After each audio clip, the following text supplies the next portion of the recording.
So it's estimated that people under 25 make up half of the new HIV infections every year in the United States. So every year in the United States, there's 50,000 people who are infected with HIV, new infections. So imagine that there's 25,000 of those every year that are expected to be in people our age, under 25. 60% of the new cases are in teenage girls aged 13 to 19, which eradicates the whole theory that it's only a gay man's disease. It's not. For our risk group, heterosexual sex is the primary mode of transmission for the disease. 60% of the new cases are in African American teens aged 13 to 19. Now this statistic kind of tells you more why. Although black teens represent only 16% of US teenagers, they account for 69% of the new AIDS cases reported in teens in 2005. So it's not, like I said, the disease doesn't discriminate by race, but the fact that minority populations are already, like I just said, minorities in the United States, the statistics are alarming for how much it's exploding within the people. 25% of the new cases are in Latino American teens, aged 13 to 19. And finally, 1 in 4 people with HIV in the United States don't know they have it yet. So that means there's a lot of people walking around who have the disease who don't know, which is why it's most important to get tested all the time if you're sexually active. Why is it just 60% girls? Is it just harder for guys to get it? No, that's not why. It's just that with this age group, heterosexual sex, like I said, is the primary mode of transmission. So more girls our age are getting infected with the disease. It's not because it's harder or easier, because in other age groups, more men are affected than women. But for our age group, more teenage girls are affected. Okay, so those of your vials that didn't turn pink, it probably felt good on some kind of subconscious level that, oh, I didn't get it, right? I mean, even though it was just a simulation. So why do you think, what are the ways you think you can keep that statistic out of your life and out of those of your friends? What are ways to protect yourself?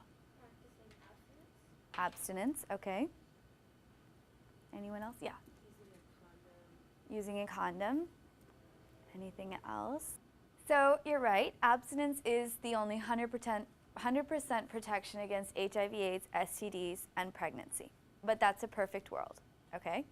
So moving forward, I can't come into your lives and decide or assume whether you are using drugs and alcohol or not.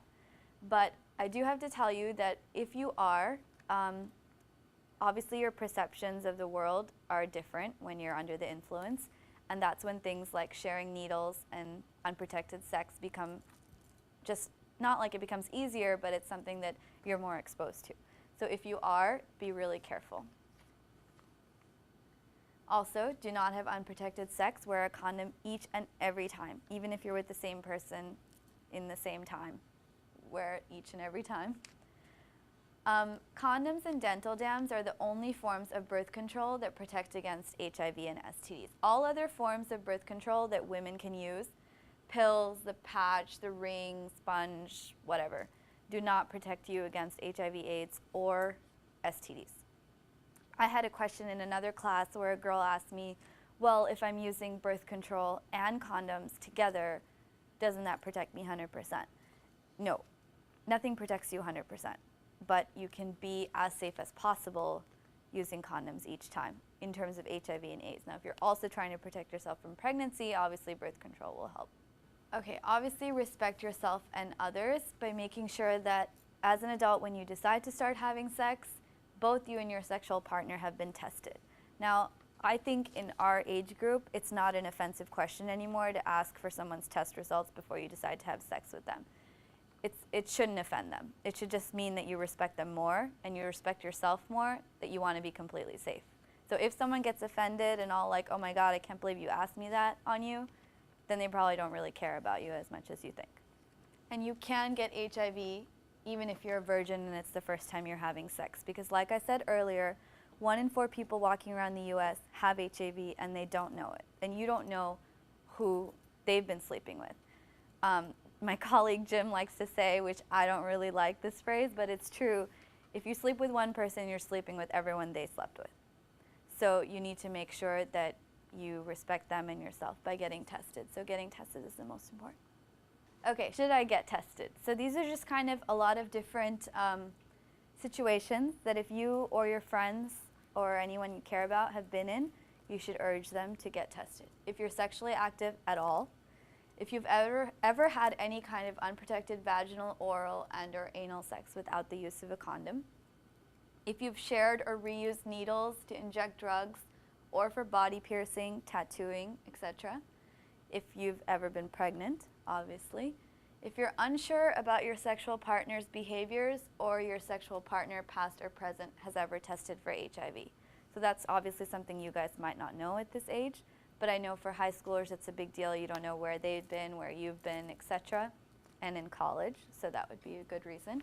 If you've ever had certain illnesses growing up, even like TB, hepatitis, or any other kind of STD like herpes or syphilis, chlamydia, gonorrhea are also added to that, I would get tested. Also for women, if you've ever had HPV, I would also get tested. This is a really great resource that I want you guys to hang on to. It's called hivtest.org, and basically you can go into the website, put in your zip code, and it'll list all these testing resources for people our age. And you can check what kind of resource you want. Like, I want a testing site that is free, confidential, doesn't ask for parental consent, etc.